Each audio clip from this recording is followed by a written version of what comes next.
ఈ వీడియోలో వైశాల్యం చుట్టుకొలతకు సంబంధించిన కొన్ని లెక్కలు చేద్దాం. ప్రశ్న: ఖాళీ గళ్లను పూరించండి.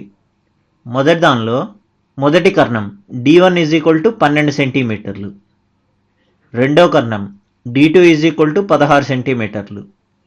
సమచతుర్భుజం యొక్క వైశాల్యం కనుక్కోమన్నారు. రెండో దానిలో మొదటి కర్ణం d1 = 27 మిల్లీమీటర్లు. అలాగే సమచతుర్భుజం యొక్క వైశాల్యం =2025 చదరపు మిల్లీమీటర్లు. అలాగే రెండో కర్ణం యొక్క విలువను కనుక్కోమన్నారు. జవాబు: ముందు మనం ఒక సమచతుర్భుజాన్ని గీద్దాము. సమచతుర్భుజం అంటే రాంబస్.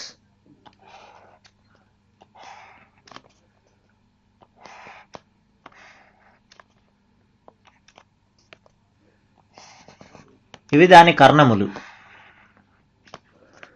దీన్ని d1 అనుకుందాం, అలాగే దీన్ని d2 అనుకుందాం. మరి సమచతుర్భుజం యొక్క వైశాల్యం ఏమవుతుంది?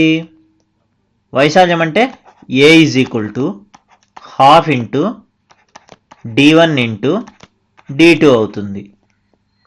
ఇప్పుడు మొదటిది చేద్దాము.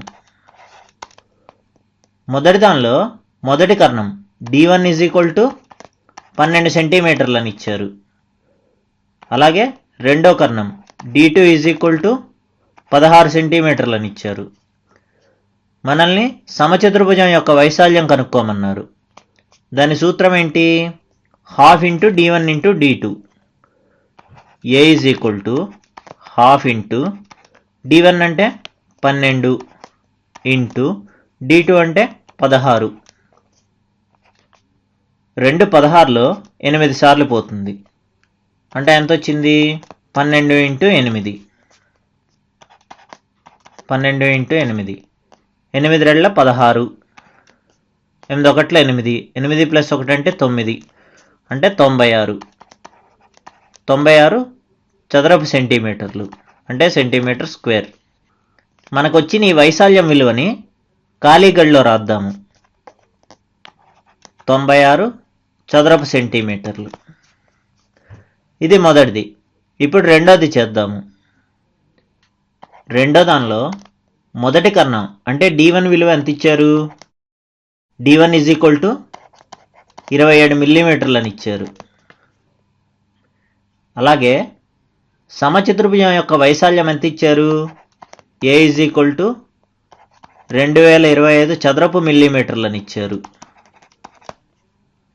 మనల్ని రెండో కర్ణం అంటే d2 విలువని కనుక్కోమన్నారు. సమచతుర్భుజం యొక్క వైశాల్యం అంటే a = 12 × d1 × d2. అంటే ఇక్కడ ఏ విలువ ఎంత?